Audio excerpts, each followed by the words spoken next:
इलाका किसी का हो धमाका, डीजे संतोष साउंड सेवराहा बाजार का होगा।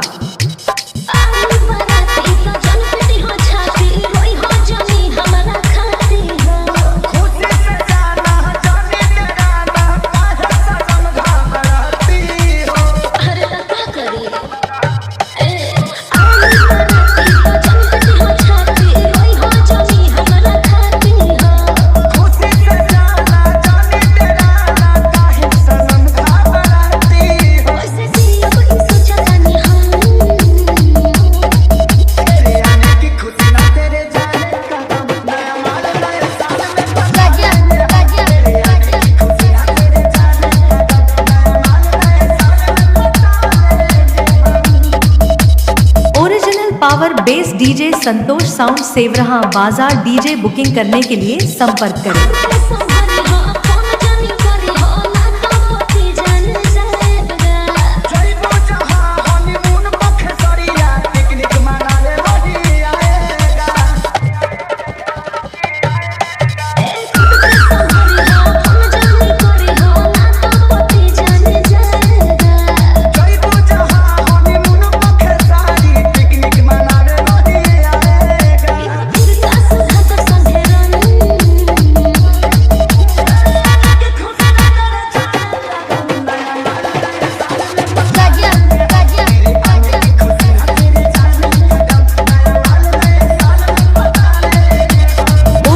Power bass DJ Santosh sound Sewraha बाजार। डीजे बुकिंग करने के लिए संपर्क करें। मोबाइल नंबर है 76 672 00 687।